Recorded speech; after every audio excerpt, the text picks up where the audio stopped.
आप लोग जान चुके होंगे या नहीं जानते तो बता दें कि शतक हो या ना हो, लेकिन जब भी विराट कोहली के बल्ले से एक भी रन निकलता है तो इतिहास के पन्नों में कुछ ना कुछ नया जरूर जुड़ जाता है। जरा पलट कर देखिए इतिहास को। हर बार हर मौके पर कोहली ने कुछ अलग करके दिखाया है। अब सवाल ये उठता है कि न्यूजीलैंड के खिलाफ पहले ओडीआई मुकाबले में आखिर ऐसा क्या खास हुआ। तो जनाब वो कारनामा हुआ जिसे देखकर खुद क्रिकेट के भगवान सचिन तेंदुलकर भी मुस्कुरा दे, मानो कह रहे हो ले भाई जो ताज कभी मेरे सिर पर था अब तू ही संभाल। अब सबसे पहले बात करते हैं इंडिया वर्सेस न्यूजीलैंड की। सबसे पहले टीम इंडिया ने टॉस जीता और एक मास्टर स्ट्रोक खेला। शुभमन गिल इस बार सिर्फ कप्तानी ही नहीं किस्मत भी साथ लेकर आए थे। पहले जहां कप्तानी में लड़खड़ाते थे, इस बार बैट भी चला, दिमाग भी चला और टॉस भी जीत गए। शाम का वक्त था, ओस गिरनी तय थी। गेंद गीली होती, गेंदबाजी मुश्किल होती, इसीलिए भारत ने पहले गेंदबाजी चुनी और यहीं से मैच की कहानी भारत के पक्ष में मुड़ गई। लेकिन असली कहानी तो यहां से शुरू होती है। विराट कोहली एक बार फिर वही करते हैं जो वो सालों से करते आ रहे हैं। एक और वर्ल्ड रिकॉर्ड। इस मुकाबले में विराट कोहली ने अपने इंटरनेशनल करियर के 28 शून्य रन पूरे कर लिए। टेस्ट, ओडीआई और T20 तीनों फॉर्मेट मिलाकर। और पूरी दुनिया में आज तक यह कारनामा सिर्फ दो ही लोग कर पाए हैं, एक सचिन तेंदुलकर और दूसरे विराट कोहली। सचिन तेंदुलकर ने अपने इंटरनेशनल करियर में 357 रन बनाए थे। विराट कोहली अब उस ऐतिहासिक आंकड़े के सबसे करीब खड़े हैं। उन्होंने कुमार संगकारा का रिकॉर्ड भी तोड़ दिया जो कभी दूसरे नंबर पर थे। अब दूसरे नंबर पर सिर्फ एक नाम है, विराट कोहली। और सबसे दिलचस्प बात, जहां सचिन तेंदुलकर को 28 शून्य रन पूरे करने में 644 इनिंग्स लगी, वहीं विराट कोहली ने यह मुकाम 624 इनिंग्स में ही हासिल कर लिया।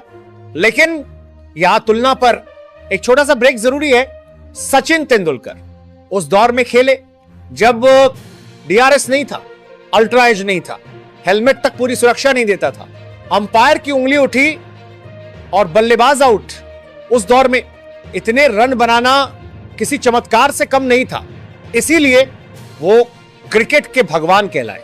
और विराट कोहली भी खुद कहते, जिसे देखकर मैंने क्रिकेट खेलना सीखा, उससे तुलना कैसे करूं।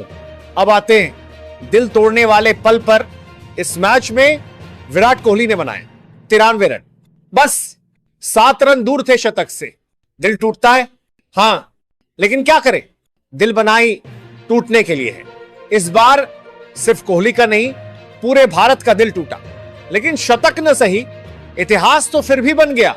अब सवाल यह है, क्या विराट कोहली सचिन तेंदुलकर का सबसे बड़ा रिकॉर्ड तोड़ पाएंगे? उसके लिए लगभग 6000 रन और चाहिए। और सच कहें तो इतने मैच अब शायद उनके पास ना हो, लेकिन शतक का रिकॉर्ड वो अभी भी मुमकिन है। अगर ये 93 100 में बदल जाते तो एक और सीढ़े चढ़ चुके होते। अब देखना यह है विराट कोहली कहां तक जाते हैं। आप बताइए, क्या कोहली सचिन का शतक रिकॉर्ड तोड़ पाएंगे? कमेंट में जरूर बताना। अब बात करते हैं न्यूजीलैंड के खिलाफ वो पहला ओडीआई मुकाबला टीम इंडिया ने जीता। 5 खिलाड़ियों ने मिलकर जिताया है और अगर ये 5 खिलाड़ी नहीं होते तो लिखकर रख लीजिए, टीम इंडिया ये मैच जीत ही नहीं सकती थी। अभी जब मैं आपको बताऊंगा कि आखिरकार कौन कौन से ऐसे नाम हैं जो इतिहास के पन्नों में दर्ज हो चुके हैं, तो आप खुद कहोगे भाई साहब इतना बड़ा रिकॉर्ड भी टूट सकता है। आप कहोगे भाई ये कोई मैच नहीं था, ये तो पूरा का पूरा एब्सोल्यूट सिनेमा था यार। इससे बढ़िया तो हम यही मैच देख लेते, पिक्चर देखने क्यों जाते। क्योंकि भारत बनाम न्यूजीलैंड का ये पहला ओडी वडोदरा में खेला जा रहा था और भाई साहब ऐसा मुकाबला हुआ कि लोग देख भी नहीं पाए और इतिहास बन गया। तो चलिए देखते हैं आखिर वो कौन से खिलाड़ी थे जिन्होंने इस मैच को जिताया और अपने पंजों से न्यूजीलैंड की पूरी खाल उधेड़ दी। वो न्यूजीलैंड जिसे केवी टीम कहा जाता है, वो न्यूजीलैंड जो कितनी भी मुश्किल स्थिति हो आराम से मैच निकाल लेती है। और वही टीम कह रही थी चैंपियंस ट्रॉफी का फाइनल हारे थे, लेकिन यहां बदला जरूर लेंगे। लेकिन उनकी सारी अकड़ टीम इंडिया ने यहीं तोड़ दी। सबसे पहले आते हैं गौती भाई के हर्षित राणा साहब। हर्षित राणा जिसने अपनी बॉलिंग में ऐसा सुधार किया है कि किसी को उम्मीद ही नहीं थी इतनी जल्दी इतना बदलाव आ जाएगा, क्योंकि हर खिलाड़ी की जिंदगी में एक डाउनफॉल आता है और फिर एक स्काईफॉल भी आता है। हर्षित राणा ने साफ कह दिया मैं गिरने वालों में से नहीं हूं। हां, आंकड़ों में देखोगे तो 65 रन दिए और सिर्फ 2 विकेट लिए। आप कहोगे रन तो काफी दिए हैं। अरे रन छोड़िए, इस बंदे ने किससे आउट किया वो देखिए। हेनरी निकोलस 62 रन पर खेल रहे थे। अगर ये आउट नहीं होते तो शतक भी मारते और 150 तक भी चले जाते। फिर आते हैं डेवोन कॉनवे 56 पर पहुंच चुके थे और इन दोनों की पार्टनरशिप कोई तोड़ ही नहीं पा रहा था। हर्षित राणा आया और अकेले दम पर साझेदारी तोड़ दी। यही वजह है कि न्यूजीलैंड 300 पर रुकी, नहीं तो 350 400 भी बन सकते थे। तो बॉलिंग के पहले हीरो हर्षित राणा। अब आते हैं डीएसपी मोहम्मद सिराज साहब। जसप्रीत बुमराह के बाद अगर किसी पर भरोसा है तो वही है सिराज। 8 ओवर सिर्फ 40 रन और 2 विकेट। विल यंग जैसे खतरनाक बल्लेबाज को बाउंसर से परेशान कर दिया। अगर वो टिक जाता तो बहुत नुकसान हो सकता था। अब बात करते हैं प्रसिद्ध कृष्णा की। हां, इकोनॉमी अभी भी चिंता का विषय है, लेकिन विकेट निकालना यह काम इन्हें आता है। मिचेल हिल 18 पर आउट और सबसे कीमती विकेट डैरिल मिचेल जो 84 पर खेल रहे थे। 9 ओवर 60 रन 2 विकेट।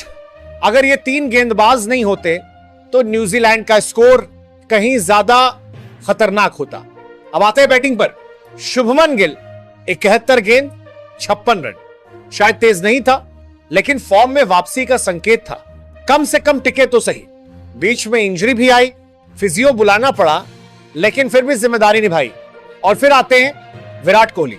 भाई साहब, यह बंदा भूखा नहीं प्यासा लग रहा था। 93 रन और जब आउट हुए तो लगा मैच हाथ से निकल जाएगा। लेकिन विराट की यही खासियत है, वो अकेले नहीं खेलता, सामने वाले को भी सेट रखता है। सिंगल डबल, बीच बीच में बाउंड्री, धीरे धीरे टीम को जीत की तरफ ले जाता है। हालांकि शतक नहीं बन पाया और यही दिल टूटता है, लेकिन फिर भी विराट कोहली दुनिया में दूसरे नंबर पर पहुंच चुके हैं। कुमार संगाकारा को पीछे छोड़ दिया है। अब बस एक ही नाम बाकी है, सचिन तेंदुलकर। क्या विराट उन्हें भी पीछे छोड़ पाएंगे? आप बताइए, क्या कहते हो? वीडियो पसंद आए तो लाइक करें और चैनल को सब्सक्राइब करना बिल्कुल ना भूलें। और हां, हाइप करना तो बनता ही है। मिलते हैं अगले वीडियो में। जय हिंद,